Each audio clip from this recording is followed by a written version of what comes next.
Welcome to my channel.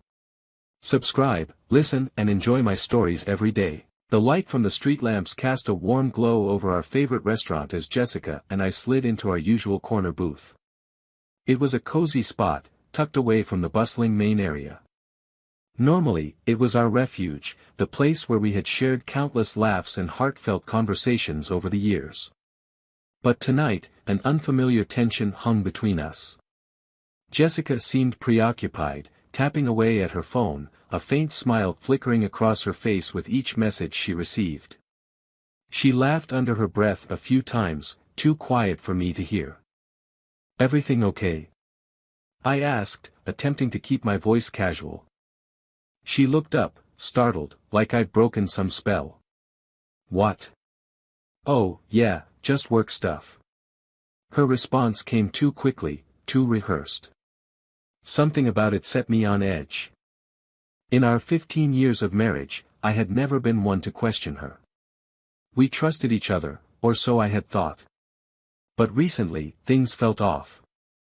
The subtle distance, the late nights, the phone that seemed permanently glued to her hand, all little red flags waving right in front of me. And yet, I tried to brush them aside, blaming my own overactive imagination. After all, we had built a life together, one rooted in love, loyalty, and a shared vision for the future. We weren't the type of couple who fell apart over suspicion. But that night, as she laughed at something on her screen instead of laughing with me, the seeds of doubt took root. As the waiter brought our drinks, Jessica slipped her phone into her purse and turned her attention to me. "So, how was your day?" she asked, her tone warm, but her gaze occasionally drifting toward her bag as if expecting another message. "It was fine," I replied, trying to ignore the growing pit in my stomach. "Just the usual." We talked about work, about the kids, about the mundane details that made up our everyday lives. And yet, something about her responses felt disconnected, as if her mind was only half there. I caught her glancing at the time a few too many times, and each time, a knot tightened in my chest. Something was wrong, and deep down, I knew it. After dinner, as we walked back to the car, I couldn't shake the feeling. "Are you sure everything's okay, Jess? You've been a little distant lately." She stopped, her hand on the car door, and forced a smile. "I'm fine, really. Just a lot going on at work." Her voice was light, casual, as though she was trying to convince herself as much as me. I let it go, but the doubt lingered, swirling around in my mind like a dark cloud. Over the next few weeks, her behavior didn't improve. If anything, it got worse. She started coming home later, citing meetings and work obligations that seemed to pop up out of nowhere. And the few times she was home, she was glued to her phone, her face lit up with the glow of the screen. Then, one weekend, she told me she'd be spending time with her friends. "We're doing a girls' night," she said, barely looking up as she rummaged through her closet for an outfit. "Just something low-key. I probably won't be home until late." "Which friends?" I asked, hoping for some reassurance that would ease the unease that had taken up residence in my gut. She paused for a moment, then shrugged. "You know, the usual group, Sarah, Emma, the gang." I nodded, forcing a smile. "Sounds fun. Have a good time." She flashed me a brief smile, but I couldn't shake the feeling that there was something she wasn't telling me. And that night, as I sat alone in our living room, the silence heavy and oppressive, the doubts turned into something darker. Was she really out with friends? Or was there someone else? The following morning, I decided to give her the benefit of the doubt. But then, by sheer accident, I found something that shattered any illusion I had left. She had left her car keys on the kitchen counter, and as I picked them up to put them on the key rack, a crumpled receipt slipped out of her bag and landed at my feet. I picked it up, my heart pounding as I saw the details printed on it, a dinner for two at a high-end restaurant in a neighboring town. The date? The same night she had claimed to be with her friends. I stared at the receipt, disbelief flooding through me. It was as if someone had punched me in the gut, leaving me breathless and reeling. I wanted to confront her right then and there, but I knew that wouldn't do any good. If she was hiding something, she'd just deny it. No, I needed more than this flimsy piece of paper. I needed proof. So, I did something I never thought I'd do, I followed her. The next weekend, when she mentioned yet another girls' night, I waited until she left, then grabbed my keys and followed her car. She drove out of town, heading toward that same restaurant on the receipt. I watched from a distance as she parked her car, smoothed her hair, and checked her reflection in the rearview mirror. She looked radiant, her eyes shining with excitement. I hadn't seen that look on her face in years, not even when she was with me. As I watched her walk inside, my heart splintered. The woman I had loved, the woman I had devoted my life to, was walking into a hotel with another man. But I didn't confront her, didn't storm inside and demand an explanation. Instead, I sat in my car, feeling the weight of betrayal settle over me like a shroud. The next morning, she returned home with a smile on her face, greeting me as if nothing had happened. She hugged me, kissed me on the cheek, and went about her day as if she hadn't just spent the night with someone else. And I let her. I acted as if I believed every lie she told, every excuse she gave. But inside, a storm was brewing. I began to compile evidence. Bank statements, phone records, receipts, I left nothing to chance. Every late-night message, every suspicious transaction, every lie was catalogued, a damning testament to her deceit. And as I gathered proof, I found myself changing, hardening. The love I had once felt was replaced by a cold, steely resolve. This wasn't just about betrayal anymore, it was about justice. The final piece of the puzzle fell into place one evening when she forgot to close her laptop. I clicked through her messages, and there it was, her affair in plain text, every sickening detail spelled out. There was no more room for doubt, no more excuses to hide behind. She had made her choice, and now it was my turn to make mine. But I wouldn't confront her, not yet. I wanted her to feel the weight of her actions, to understand the gravity of what she had done. I wanted her to squirm, to lie, to dig herself into a hole so deep that there would be no escape.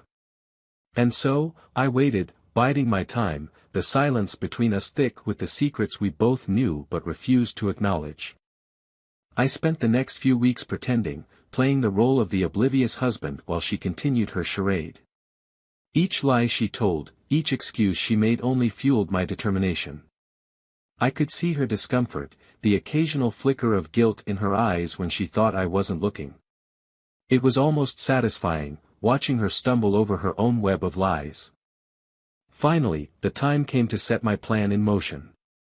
It was our anniversary, a day she had likely forgotten, too wrapped up in her secret life to remember. But I didn't mind. In fact, I had planned it that way. I booked a reservation at the same restaurant where she had met her lover, a bitter irony that didn't escape me. This was the day she would finally face the consequences of her actions, the day she would see just how much damage she had done. The night of our anniversary arrived, and I prepared with meticulous precision. The restaurant was booked, a corner table reserved, one of those tucked-away spots with just enough intimacy for a romantic evening, yet visible enough to everyone around us. I knew the effect it would have. Jessica would be on edge, wondering if I knew, wondering if her indiscretions would be on full display for the world to see.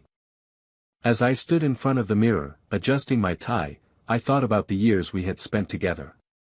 It was strange, looking back on memories that once brought warmth and seeing them clouded by her betrayal. The laughs, the whispered promises, the plans for a future together, all tainted.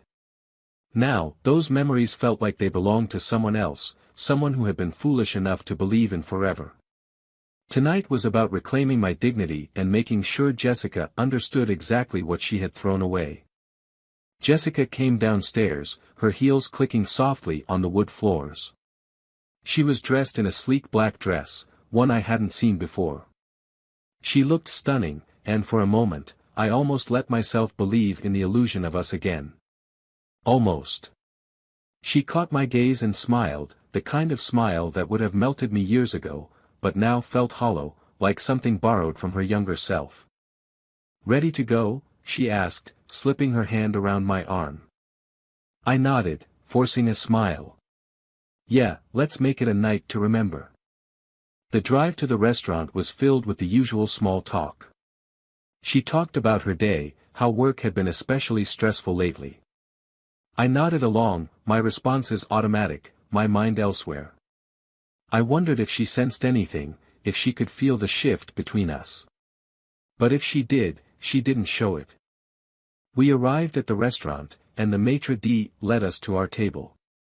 It was in the back, just as I had planned, and I could see the surprise on Jessica's face.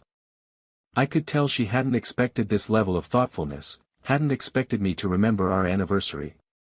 She took her seat across from me, her smile genuine, almost bashful. As we settled in, I couldn't help but notice her glance around, eyes darting toward the entrance. Was she looking for someone? Or perhaps hoping she wouldn't see someone she knew? I suppressed a smirk. Tonight was her reckoning, and she had no idea. We ordered wine and the conversation moved to safer ground, our past, memories of vacations we had taken, the house we had renovated together. I could see her relax as she sipped her wine, letting herself sink back into the comfort of our shared history. She laughed at stories of our early days, how I had awkwardly proposed on a foggy morning by the lake, too nervous to even get down on one knee. I nodded along, even laughed a little, but inside, I felt nothing but a cold detachment. This was the woman I had loved, the woman I had shared a life with, yet now it felt like I was sitting across from a stranger, someone wearing my wife's face but devoid of her heart. When the waiter brought out our main course, I slid a small envelope across the table. Jessica looked at it, puzzled, a faint trace of unease flickering in her eyes. "What's this?" she asked, lifting it with hesitant fingers. "Just a little something to show you how much I know," I said, keeping my voice calm and steady. She opened the envelope, pulling out a few printed photos. As her eyes scanned the images, her face paled, her hand trembling slightly. She looked up at me, her expression a mix of fear and confusion. How did you?" she stammered, her voice barely a whisper. I leaned back, crossing my arms. "I know everything, Jessica. The late nights, the work trips, the dinners. I followed you. I saw you with him." Her hand flew to her mouth, her eyes widening in horror. It's not what you think," she started, her voice shaking. I scoffed, leaning forward. "Save it. I've heard enough lies. You don't need to explain anything to me anymore. I know exactly what you've been doing and exactly who you've been doing it with." Jessica glanced around, clearly aware of the eyes on us, her cheeks flushed with embarrassment. She opened her mouth as if to protest, but then closed it again, as though realizing there was nothing she could say to justify herself. "Did you really think I wouldn't find out?" I continued, my voice cold. "Did you really think you could go behind my back and I'd just, never notice?" Tears filled her eyes, and she reached across the table, her voice pleading. "Please, let's talk about this at home. Not here." I pulled my hand away, disgusted by the thought of her touch. "Why? So you can lie some more? So you can try to manipulate your way out of this?" She lowered her gaze, her face a mix of shame and regret. "I'm sorry," she whispered, barely audible. "Sorry?" I let out a bitter laugh. "Sorry doesn't erase what you did, Jessica. Sorry doesn't fix anything." She nodded, her shoulders slumping as she let out a shaky breath. "I never wanted to hurt you," she said, her voice thick with guilt. "Well, you did. And now you have to live with that." I stood up, tossing some cash onto the table. "Enjoy the rest of your evening," I said, turning my back on her. As I walked out of the restaurant, I could feel her eyes on me, but I didn't look back. There was no point in dwelling on a love that no longer existed. All that was left was the satisfaction of knowing that she would never forget this night, that she would carry the weight of her actions for as long as she lived. I drove home in silence, feeling a strange sense of peace settle over me. It was as if a heavy weight had been lifted from my chest, as if the chains of betrayal had finally been broken. For the first time in months, I felt free. When I arrived home, I poured myself a glass of scotch and sat in the darkened living room, letting the events of the night wash over me.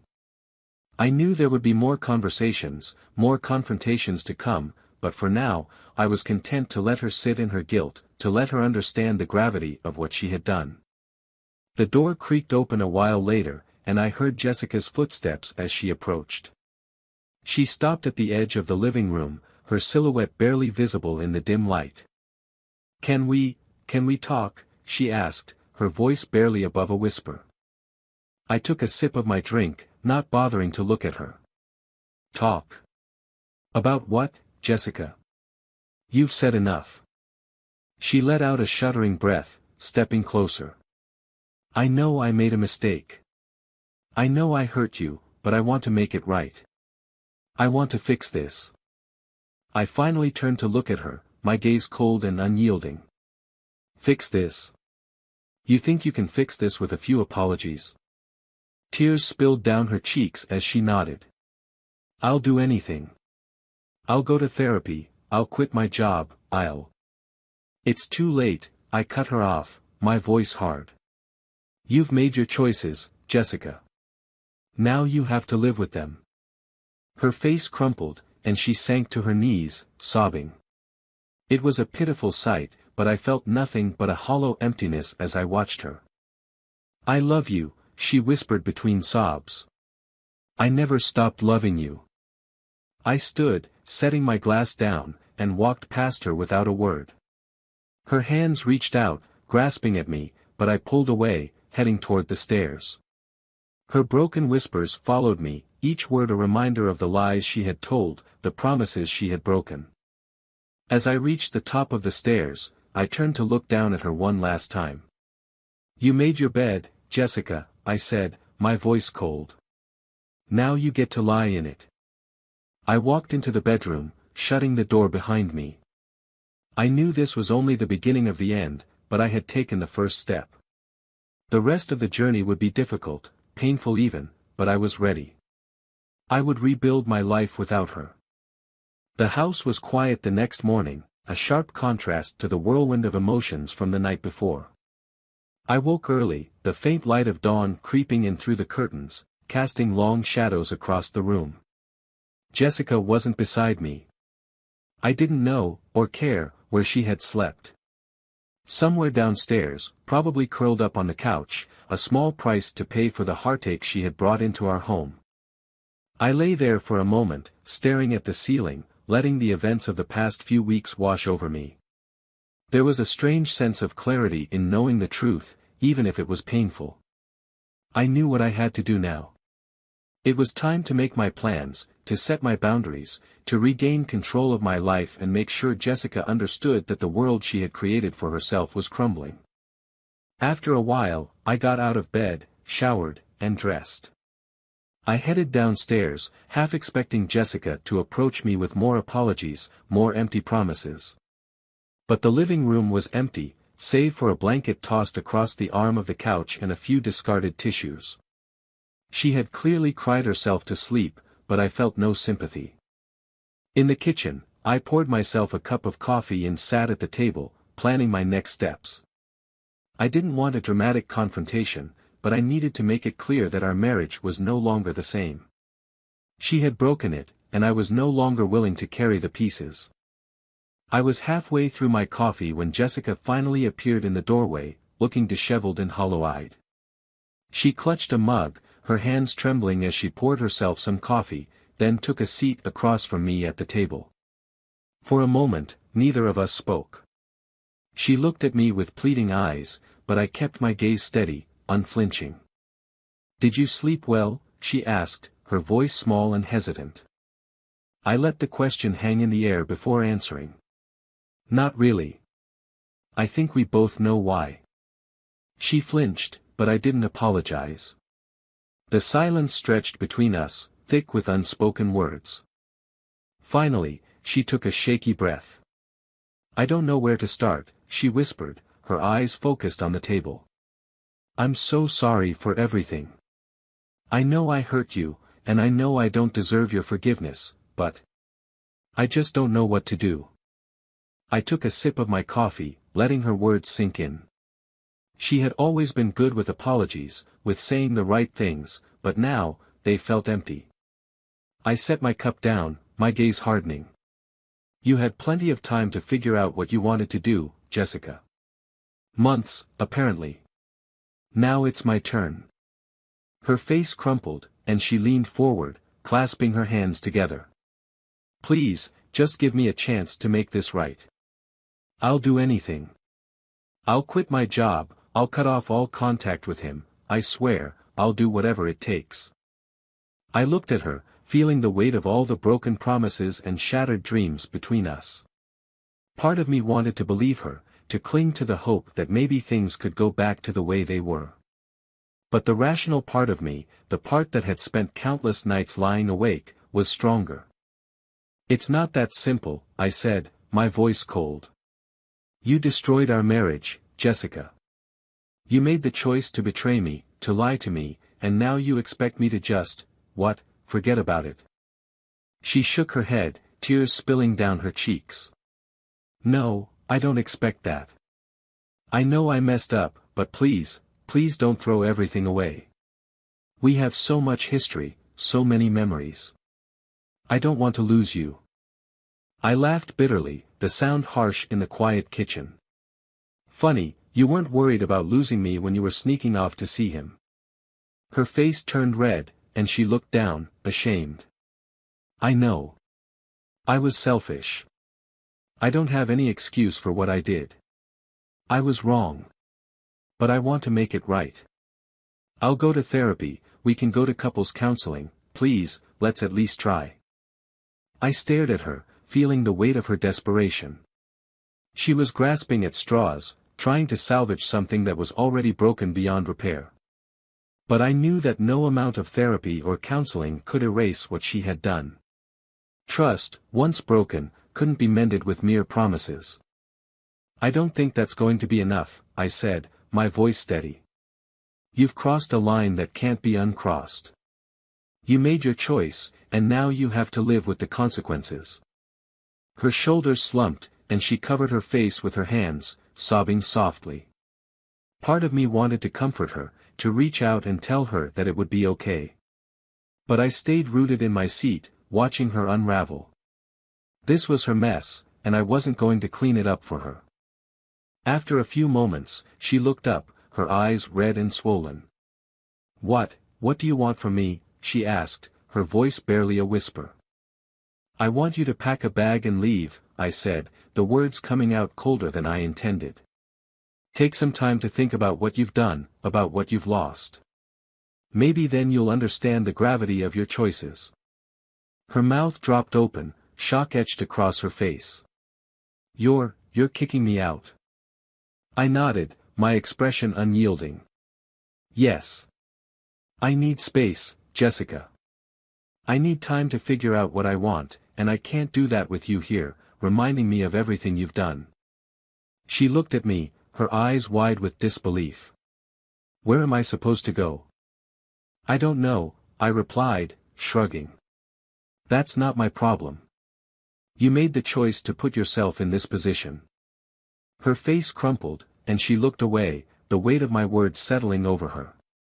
She had expected forgiveness, or at least a chance to fix things, but I wasn't going to make it that easy for her. After a long moment, she nodded, defeated. "Okay," she whispered. I'll go pack." She stood up, her shoulders slumped, and made her way upstairs. I listened to her footsteps, the sound of drawers opening and closing as she packed her things. I felt a strange sense of satisfaction, a small victory in knowing that she was finally facing the consequences of her actions. When she came back down, her suitcase in hand, she paused at the doorway, looking at me one last time. "I'm sorry," she whispered, her voice trembling. For everything. I didn't respond, just looked at her, my face expressionless. She nodded, accepting my silence, and then turned, walking out the door and into the cold morning air. I watched as she got into her car, the weight of her betrayal visible in every movement. When she drove away, I felt a strange mix of emotions, relief, sadness, anger, and a newfound sense of freedom. The silence that followed was deafening, the emptiness of the house pressing down on me. I sat there, alone, letting the weight of everything settle over me. This was the end of one chapter and the beginning of another, a chance to rebuild, to start over. In the days that followed, I found myself adjusting to a life without Jessica.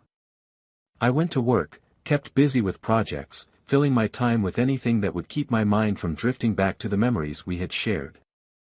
Friends and family reached out, concerned, but I kept the details vague, unwilling to burden them with the full truth. This was my battle to fight, and I didn't need anyone's pity. Jessica called and texted a few times, her messages filled with pleas and apologies, but I ignored them. I wasn't ready to talk, not yet. I needed time to heal, to process everything she had done. I needed to learn how to live without her, to find a way to move forward. And slowly, I began to feel the weight of her betrayal lift. I started focusing on myself, on my own happiness, on the things I had put on hold for the sake of our marriage. I reconnected with old friends, picked up hobbies I had abandoned, and began to rediscover the person I had been before Jessica had come into my life. There were moments, late at night, when the loneliness crept in, when I found myself questioning if I had made the right choice. But each time, I reminded myself of the lies, the betrayal, the hollow look in her eyes as she tried to explain away her actions. She had made her choice, and I was making mine. The pain would linger, I knew that. But as the days turned into weeks, I began to see a light at the end of the tunnel, a path toward a future that no longer included her. And in that future, I saw a version of myself that was stronger, wiser, and unbroken. In the months that followed Jessica's departure, my life settled into a routine that was oddly peaceful, if lonely. I found myself rediscovering small joys, focusing on work, connecting with friends, and spending quiet evenings alone. Jessica continued to reach out, her messages evolving from desperate pleas to apologies, then silence. I knew she had hoped for reconciliation, but I was resolute. Her betrayal had cut too deeply, and some wounds never truly heal. One evening, after work, I decided to check my email, a habit I had fallen out of lately, given the flood of unwanted messages I was avoiding from Jessica's family and mutual friends. To my surprise, there was a new message from her, marked urgent. My heart sank. I was hesitant to open it, fearing more pleas, more words that would pull me into the past I was trying to escape. But something compelled me to click. Her message was brief, her words carefully chosen. I know you don't want to hear from me, but I need you to understand that I never stopped loving you, even when I lost sight of what that love meant. If there's any part of you that can still feel something for me, please call. I need you. A pang of guilt rippled through me, and a part of me wanted to ignore it, to protect the wall I'd worked so hard to build. But something in her tone, a desperation I hadn't heard before, stirred an ache I thought I'd buried. Without allowing myself more time to think, I dialed her number. The phone rang twice before she picked up, and when she answered, her voice was barely a whisper. Mark. Jessica, I replied, trying to keep my tone steady. I got your message. What's going on? There was a long pause, her breath shaky. I just wanted to talk. To hear your voice. I know it's selfish, and I'm sorry, but I didn't know where else to turn. I closed my eyes, willing myself to remain composed. Jessica, it's been months. You asked for space, and I gave it to you. I've been trying to move on. Her voice broke, trembling with a sadness that sounded so foreign. I know, and that's good. I want you to be happy, truly. But there's something you need to know. A chill ran down my spine. What is it? She took a shaky breath before continuing, her words slow and measured. I'm not well, Mark. The doctors. I've been diagnosed with pancreatic cancer. It's advanced, and there isn't much they can do. She paused, and in that silence, the weight of her words hung between us, heavy and final. I felt my heart stop, disbelief mingling with a sadness so deep it left me breathless. Jessica. She gave a sad chuckle. I didn't tell you to make you feel sorry for me, or to get you to take me back. I know I don't deserve that. I wanted you to know. I wanted to make sure there was nothing left unsaid. My mind reeled, memories flooding back, our laughter, our plans, our dreams. Everything felt surreal, as if I were slipping into a nightmare. The anger and betrayal I'd held onto for so long began to melt away, replaced by a hollow ache. Jessica, I whispered, my voice barely steady. Why didn't you tell me sooner? Because I didn't want you to feel obligated to be there for me. I wanted you to have the freedom to move on, to be happy without the weight of me holding you back, she replied, her voice breaking. I've done enough damage, Mark. I closed my eyes, feeling a wave of regret wash over me. Where are you now? I asked, the words escaping before I could second-guess them. At my sister's, she replied softly. She's taking care of me. I'm all right, for now. But I don't have much time left. The finality of her words hit me like a punch to the gut. I took a deep breath, feeling the weight of the months we'd spent apart, all the hurt and resentment fading into insignificance. Can I see you? I asked, my voice barely above a whisper. There was a pause, and then she spoke, her tone laced with a bittersweet gratitude. Yes. I'd like that. The next day, I drove across town to her sister's house, my heart racing with a mixture of dread and longing. When I arrived, Jessica was waiting in the living room, thinner than I remembered, her once bright eyes now shadowed with pain and exhaustion. She managed a weak smile when she saw me, and despite everything, my heart ached at the sight. We spent the afternoon talking, reminiscing about the life we had shared, the laughter, the love, even the arguments that now seemed so trivial. She apologized again, her voice breaking as she tried to explain herself, but I stopped her. There was no need for words, forgiveness had already found its way into my heart. Over the following weeks, I found myself visiting her regularly, each day becoming a precious gift, each moment a fragile reminder of what we had lost, and what we had once had. Our laughter, our shared glances, even the quiet moments of sitting together in silence, all became threads in a tapestry of bittersweet memories. The resentment, the betrayal, all of it had faded, replaced by an aching tenderness. As her health declined, Jessica's strength waned, her spirit dimming with each passing day. And on one quiet evening, as the sun dipped below the horizon, she took my hand, her eyes filled with a peace I hadn't seen in her before. I wish I could go back, she whispered, her voice frail, a shadow of the vibrant woman she had once been. I wish I could fix everything, make it right. I brushed a stray tear from her cheek, my own heart breaking.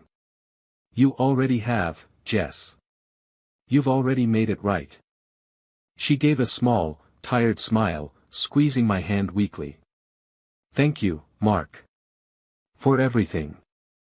In those final moments, as her breaths grew shallow, I stayed by her side, holding her hand, whispering words of comfort, of forgiveness, of love.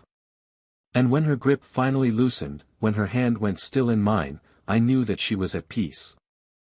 The days that followed were a blur, a haze of sorrow and quiet reflection. Jessica's passing left an emptiness in my life, a hollow ache that would linger long after the grief had faded.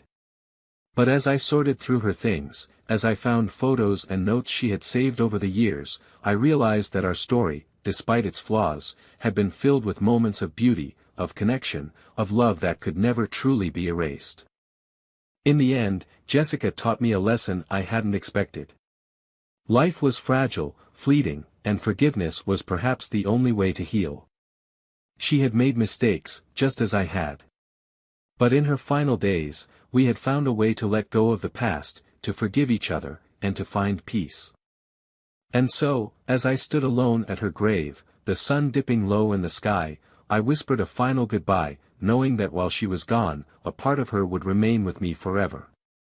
The sadness would fade, the pain would ease, but the memory of our love, the memory of the woman who had once been my everything, would live on, a quiet reminder of the fragility and beauty of forgiveness.